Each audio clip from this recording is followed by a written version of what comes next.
I was born 1947 in Springbok.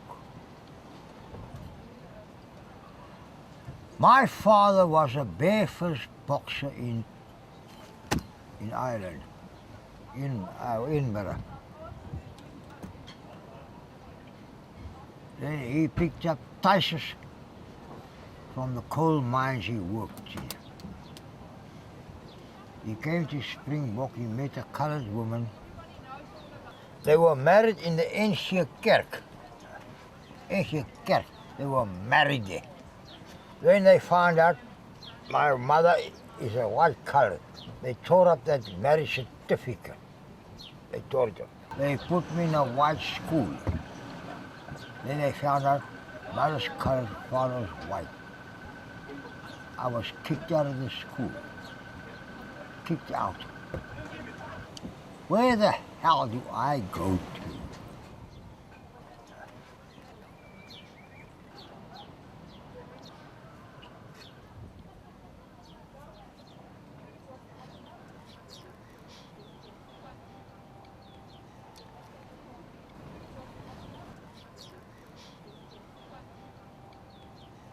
My father had no mercy. You don't obey orders, you're buggered. He took me from my chest, he picked me up. He took me to a bedroom. He locked the door. That reed bamboo of mine I used for fishing. He hit 7 types of shit out of me. I ended up in a hospital. My life was hell. Was hell. So, what do? When my grandfather came from Ireland, he came to the hospital, he picked me up. That man was angry.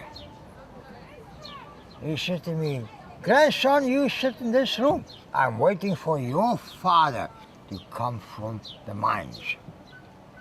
And then he took my father in the same room where he beated me. Then the bare fist fighting started. My father ended up in the hospital, but they had about 12, 13 policemen to break down that door to separate the two of them. So he picked me up. He said, "Son, come, let's go." He took me to Walfish Bay. He spoke to the captain of a ship called George's Cave. They offered me a job there, mess boy. Woo! You know how many potatoes and vegetables I had to clean? They had the old steam pots. I had to climb in the steam pot with a steel brush to clean it. And then I put hot water in, close the valves for the next meal. You know how many overalls and clothes I had to wash or That's why I got 5 fingers. This one ended up in those rollers, nearly off. Lucky there was a seaman, he switched off the power. Otherwise I would have had 4 feet. This one is broken off. Broken off. When the ship got to Dunkirk, France, the captain of the ship, he told me, there's a jeep gonna come, guys with black uniforms, MP, military police. That's how I entered the French Foreign Legion.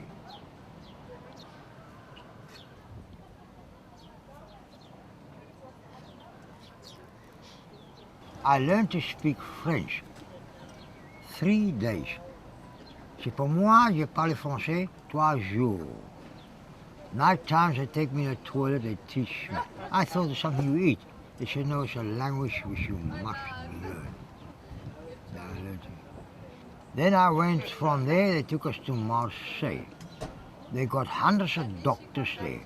You have to be 100% medical fit before you can enter the Legion.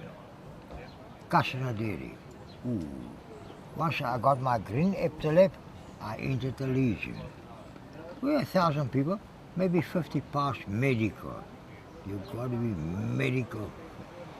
There in the Legion, there's no God. Who's your God? The Legion. You don't pray in night time, you're not allowed to. After my 6 months basic training, I passed the FETA exams. Then they come with Napoleon sword, they bless you. A red carpet, that's when they put my kepi on my head. I end up in Parabas, Corsica, the island. The first place I went, Parabas. The first jump, no training, no bugger all. They hook you up, they lock you up, so you can't unhook you. It's a mushroom parachute. You do 3 days jump, and you do 3 days night. This is my Parabas. Can you see it? Can you see it? This is my company.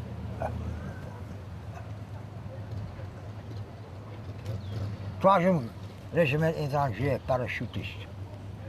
Then I went from there, infantry, sniping.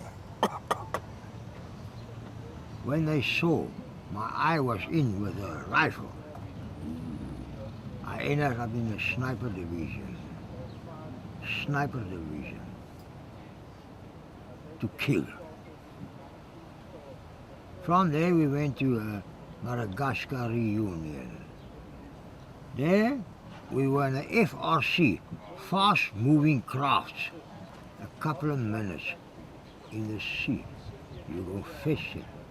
You don't take live people, you kill people.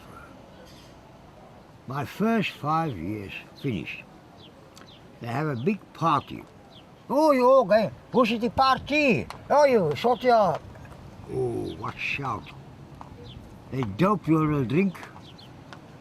When you're drunk, you sign yourself into the next bloody contract. Another 5 years. I'll take off my shirt. You see my rank. Then I became corporal. From corporal, next 5 years, finished.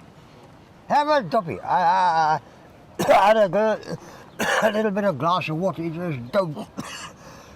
It was doped. I signed my release warrant. I signed another bloody 5 years. The good guys they keep. After that, no eat nothing. No touch of chocolate. Don't even touch water. The good guys they keep. So when I left, you can become a citizen of any of the French colonies. So I took French Guyana.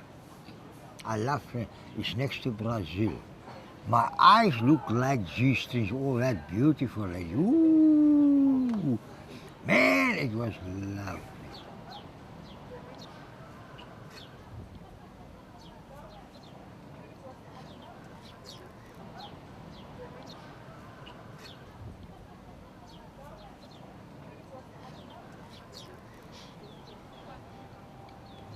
Of course, your mom's going down here, you better go home. Coming to Mozambique, those days was Lorenzo Max. Lorenzo Max. Wait, but they didn't allow me into South Africa because I never had a South African passport. So they sent me to Swaziland, Mazini. There near Pongola, Piet Retief. I had a company called Chapman and Ray. They fought my case. They got my birth certificate from Springbok. When I got that right, in Springbok, I took the Greyhound buses to Cape Town from there up to Springbok. I buried my mother, 102. A week after was my father, 101. My brothers killed his wife, killed his children.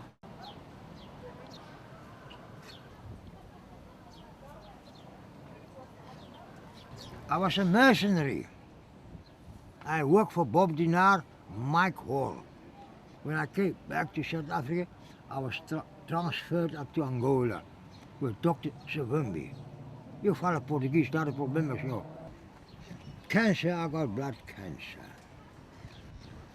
I get injections, I get the oil from the plants they take out for the cat. It kills pain, not cure cancer. No ways. It kills the pain for 8 hours.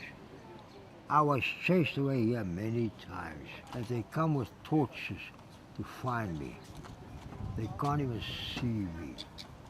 My God, synchronize their eyes. I don't ask nobody now, not even a cent. Don't beg. I don't go to cars begging. My God knows when I'm hungry. He feeds me.